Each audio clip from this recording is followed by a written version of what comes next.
Hello दोस्तों। जब आप शब्द समुद्री डाकू सुनते हैं तो आप निस्संदेह एक कुशल उग्र पुरुष के बारे में सोचते होंगे जिनकी जीवन कहानियां सदियों तक लाखों लोगों को रोमांचित करती रही हैं।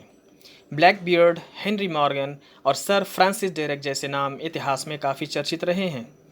लेकिन इसके विपरीत इतिहास में सबसे सफल समुद्री डाकू इन अमेरिकी या यूरोपीय पुरुषों में से कोई नहीं था, बल्कि वो एक साधारण एशियाई महिला थी जिसने अपनी जिंदगी की शुरुआत सेक्स वर्कर के तौर पे की। आइए विस्तार से जानते हैं कि कैसे एक गरीब परिवार की लड़की 1800 से भी ज़्यादा जहाज़ों के फ्लीट और 70,000 से भी ज़्यादा समुद्री डाकुओं की मालकिन, कैसे एक महिला जो चीन के तटीय इलाके में देह व्यापार करती थी बाद में पुर्तगाल और चीन के सैनिकों के लिए काल बन गई।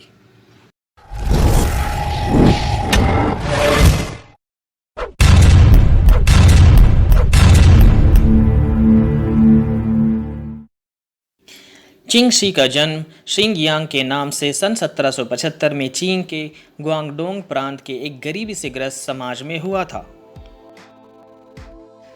इस समाज की महिलाओं को छोटी उम्र से ही अपने परिवार की ज़रूरतों को पूरा करने के लिए सेक्स वर्कर या वेश्यावृत्ति के लिए मजबूर होना पड़ता था। ये काम तैरते हुए नाव में होता था, जिसे फ्लोटिंग ब्रॉदल या फ्लावर बोट्स भी कहा जाता था। कहा जाता है कि चिंग शी ने 13 साल की उम्र से वेश्यावृत्ति के धंधे में कदम रखा था। काफ़ी कम समय में ही चिंग शी ने अपनी आकर्षक सुंदरता, शांत स्वभाव और लेविश हॉस्पिटैलिटी के कारण शहर भर में चर्चा का विषय बन गई। इसने कई हाई प्रोफाइल ग्राहकों को आकर्षित किया, जिनमें शाही महल के दरबारी, सेना के कमांडर और बंदरगाहों के दौरा करने वाले अमीर व्यापारी शामिल थे। वर्ष 1801 में उस समय के कुख्यात ग्रुप रेड फ्लैग फ्लीट समुद्री डाकुओं के कमांडर जेंग यी की मुलाकात चिंग शी से फ्लोटिंग ब्रॉदल में हुई। चिंग शी की सुंदरता ने जेंग यी को इतना प्रभावित किया कि उसने चिंग शी से शादी करने की इच्छा व्यक्त की। इस पर चिंग शी ने शर्त रखी कि उसे रेड फ्लैग फ्लीट के धन का 50% हिस्सा और उसके समुद्री डाकुओं के बेड़े पर आंशिक नियंत्रण चाहिए, जिसे उसके प्यार में डूबे जेंग यी ने मान ली। चिंग शी के साथ इस ग्रुप को काफ़ी फायदा पहुंचा। यही कारण है कि इतिहास चिंग शी को सबसे सफल समुद्री डाकुओं में से एक के रूप में दर्शाता है। चिंग शी और जेंग यी की संयुक्त कमान के तहत रेड फ्लैग फ्लीट पहले से कहीं ज़्यादा विकसित और समृद्ध होने लगा। कुछ ही महीनों में ये फ्लीट 200 जहाज़ों से बढ़कर 1800 जहाज़ों तक जा पहुंचा। चिंग शी ने अपने पति के साथ जुड़ने के तुरंत बाद कुछ कड़े कानून बनाए, जिन्हें सख्ती से पालन करने के आदेश दिए गए। अगर कोई पायरेट्स आदेश का पालन करने से इनकार करता तो उसे बिना मौका दिए मौत की सजा तक दी जाती थी। लूटे गए माल का विवरण दिया जाता। यदि कोई माल छिपाता हुआ पकड़ा जाता तो उसके शरीर के हिस्से काट दिए जाते। वफादारी और ईमानदारी की बहुत सराहना की जाती और योग्य समुद्री लुटेरों को उदारता से पुरस्कृत किया जाता। महिला बंदियों के साथ में सम्मानजनक व्यवहार किया जाता। कमजोर और गर्भवती महिलाओं को जल्द से जल्द रिहा किया जाता।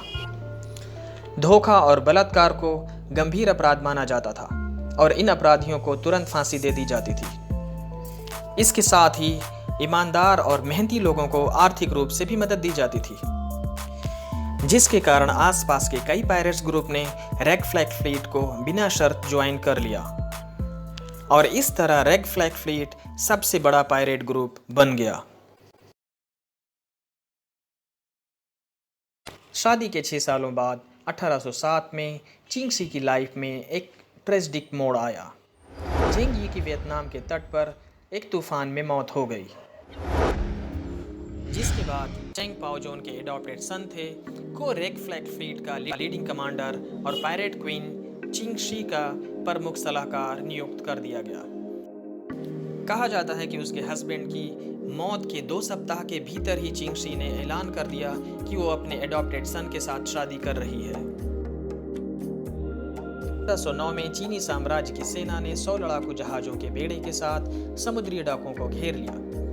इसकी सूचना चिंग शी को दी गई और समुद्री डाकुओं के 2 ग्रुप व्हाइट फ्लैग और रेड फ्लैग ने चीनी सेना पर आक्रमण कर दिया, जिसमें चीनी सेना के 25 जहाज बर्बाद हो गए लेकिन व्हाइट फ्लैग ग्रुप के लीडर की मौत हो गई, जिसके फलस्वरूप गुस्साए समुद्री डाकुओं ने चिंगसी की निगरानी में पर्ल नदी के आसपास सभी जहाज़ों को नष्ट कर दिया। जुलाई से सितंबर के बीच 10,000 से ज़्यादा लोग मारे गए और आसपास के गांवों को लूटा और तबाह कर दिया गया। फाइनली चीनी साम्राज्य ने महसूस किया कि समुद्री लुटेरों से युद्ध करना हानिकारक है, तो बातचीत की योजना बनाई गई जिसे चिंगसी ने मान ली। झांग बाओ को 25 जहाज़ों की कमान सौंपी गई। 1822 में 36 साल की उम्र में झांग बाओ की मौत एक समुद्री तूफान में फंसकर हो गई, जिसके बाद चिंगसी ग्वांगडोंग वापस चली गई। उसने वहां जाकर एक कसिनो और एक ब्रॉदल की स्थापना की। कई साम्राज्यों और सेनाओं के लिए बुरा सपना रही चिंगसी की मौत 69 साल की उम्र में हुई।